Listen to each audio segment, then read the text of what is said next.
Hormuz প্রণালী পুনরায় সচল করতে যুক্তরাজ্যের নেতৃত্বে একজোট হচ্ছে ৪০ দেশ। তবে এই বৈঠকে ছিল না যুক্তরাষ্ট্রের উপস্থিতি।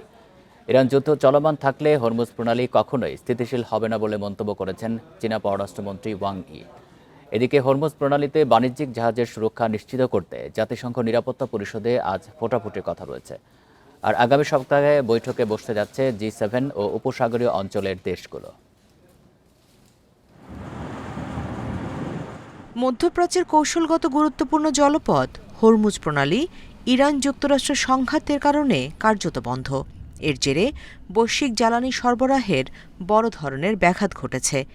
যুদ্ধে হরমুজ প্রণালীকে হাতিয়ার হিসেবে ব্যবহার করছে ইরান। অন্যদিকে ইরানকে কোণঠাসা করতে এই প্রণালীর দখল নিতে মরিয়া যুক্তরাষ্ট্র। এ নিয়ে মিত্রদের ওপর ক্রমাগত চাপ বাড়িয়ে আসছে ট্রাম্প প্রশাসন। 200-র বেশি সার্ভিস ও ফিচারে লেনদেনের সব বিকাশ অ্যাপে সম্ভব। অবশেষে হরমুজ প্রণালী খোলার বিকল্প উপায়গুলো নিয়ে আলোচনা করতে দেশগুলোর পররাষ্ট্রমন্ত্রীদের নিয়ে বৃহস্পতিবার ভার্চুয়াল সম্মেলন করে যুক্তরাজ্য। এক বিবৃতি সই করে ইরানকে হরমুজ প্রণালী অবরোধ প্রত্যাহারের দাবি জানায় 40টি দেশ। বৈঠকে এই জলপথ দিয়ে জাহাজ চলাচলের নিরাপত্তা নিশ্চিত করতে যথাযথ প্রচেষ্টায় অবদান রাখার অঙ্গীকার তাদের। হরমুজ প্রণালী পুনরায় খোলার সমর্থনে প্রতিটি মহাদেশ থেকে 40টিরও বেশি দেশ একত্রিত হয়। ইরানের বেপরোয়া হামলা আন্তর্জাতিক জাহাজ চলাচলকে ব্যাহত করছে, বৈশ্বিক অর্থনীতিকে জিম্মি করার চেষ্টা করছে। এর ফলে গোটা বিশ্বই ক্ষতিগ্রস্ত হচ্ছে।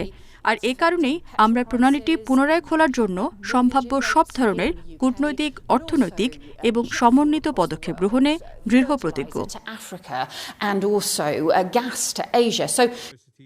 হরমুজ প্রণালীতে বাণিজ্যিক জাহাজের সুরক্ষা নিশ্চিত করতে জাতিসংঘ নিরাপত্তা পরিষদে আজ ভোটাভুটির কথা রয়েছে। আর আগামী সপ্তাহে বৈঠকে বসতে যাচ্ছে G7 ও উপসাগরীয় অঞ্চলের দেশগুলো।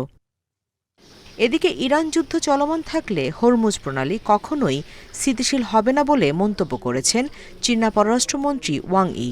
বৃহস্পতিবার সৌদি আরবের পররাষ্ট্রমন্ত্রী ফয়সাল বিন ফারহান আল সৌদের সঙ্গে ফোন আলাপে এই মন্তব্য করেন তিনি।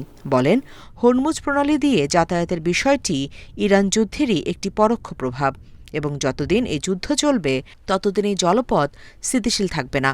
এ সময় অবিলম্বে যুদ্ধবিরতির আহ্বানও জানান Wang Yi. Nusrat Serin, Independent news.